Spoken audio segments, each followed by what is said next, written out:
But you and I must drop such great-sounding words, although heaven knows they are true enough. What I advise you to do is not to be unhappy before the crisis comes, since it may be that the dangers before which you paled, as if they were threatening you, will never come upon you. They certainly have not yet come. Accordingly, some things torment us more than they ought. Some torment us before they ought. And some torment us when they ought not to torment us at all. We are in the habit of exaggerating, or imagining, or anticipating sorrow. The first of these three faults may be postponed for the present, because the subject is under discussion and the case is still in court, so to speak. That which I should call trifling, you will maintain to be the most serious, for of course I know that some men laugh while being flogged, and that others wince at the box in the ear. We shall consider later whether these evils derive their power from their own strength, or from our own weakness.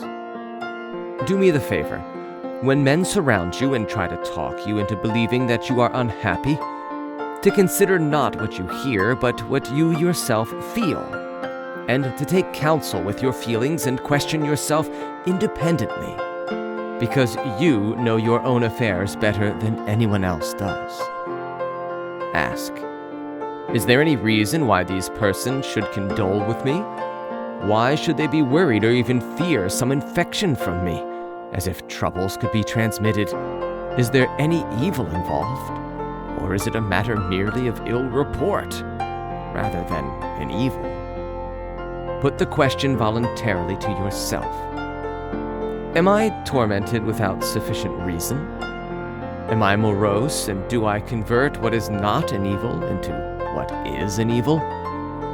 You may retort with the question, how am I to know whether my sufferings are real or imaginary? Here is the rule for such matters. We are tormented either by things present or by things to come, or by both. As to things present, the decision is easy.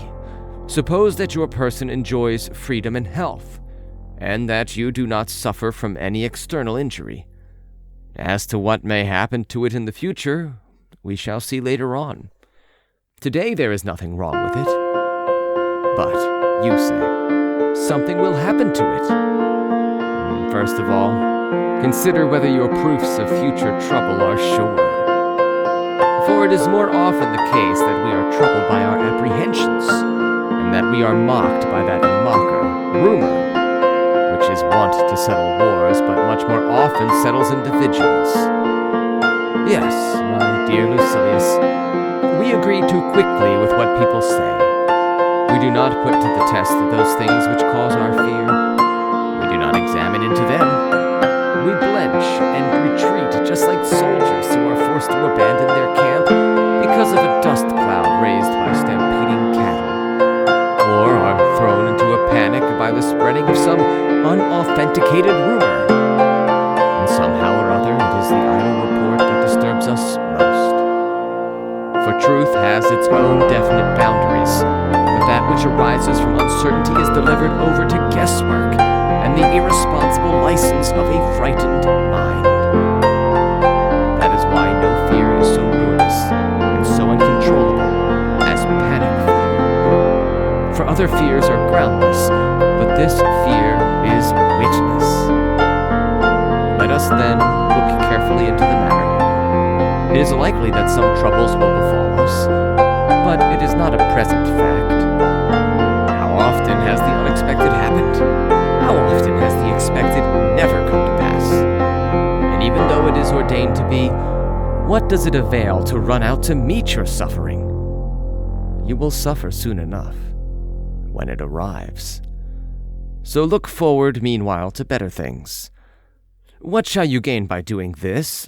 Time.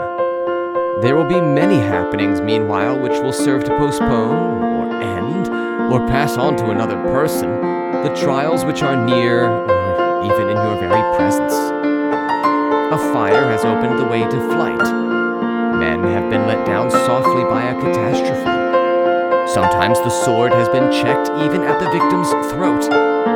Men have survived their own executioners. Even bad fortune is fickle. Perhaps it will come, perhaps not. In the meantime, it is not. So look forward to better things. The mind at times fashions for itself false shapes of evil when there are no signs that point to any evil. It twists into the worst construction some word of doubtful meaning, or it fancies some personal grudge to be more serious than it really is, considering not how angry the enemy is, but to what lengths he may go if he is angry. But life is not worth living, and there is no limit to our sorrows if we indulge our fears to the greatest possible extent. In this matter, let prudence help, and contend with a resolute spirit even when it is in plain sight. If you cannot do this, counter one weakness with another, and temper your fear with hope. There is nothing so certain among these objects of fear that is not more certain still that the things we dread sink into nothing, and that things we hope for mock us. Accordingly, weigh carefully your hopes as well as your fears, and whenever all the elements are in doubt, decide in your own favor. Believe what you prefer. And if fear wins a majority of the votes, incline in the other direction anyhow, and cease to harass your soul, reflecting continually that most mortals, even when no troubles are actually at hand or are certainly to be expected in the future, become excited and disquieted. No one calls a halt on himself when he begins to be urged ahead, nor does he regulate his alarm according to the truth. No one says, "The author of the story is a fool, and he who has believed it is a fool as well as he who fabricated it." We let ourselves drift with every breeze. We are frightened at uncertainties, just as if they were certain. We observe no moderation. The slightest thing turns the scales and throws us forthwith into a panic. But I am ashamed either to admonish you sternly or to try to beguile you with such mild remedies. Let another say, perhaps the worst will not happen. You yourself must say, well, what if it does happen? Let us see who wins. Perhaps it happens for my best interests. It may be that such a death will shed credit upon my life. Socrates was ennobled by the hemlock draft. Wrench from Cato's hand his sword, the vindicator of liberty, and you deprived him of the greatest share of his glory. I am exhorting you far too long, since you need reminding rather than exhortation. The path on which I am leading you is not different from that on which your nature leads you. You were born to such conduct as I describe. Hence, there is all the more reason why you should increase and beautify the good that is in you. But now, to close my letter, I have only to stamp the usual seal upon it. In other words, to commit thereto some noble message to be delivered to you.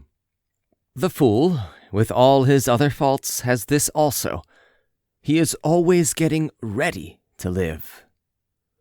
Reflect, my esteemed Lucilius, what this saying means, and you will see how revolting is the fickleness of men who lay down every day new foundations of life, and begin to build up fresh hopes, even at the brink of the grave.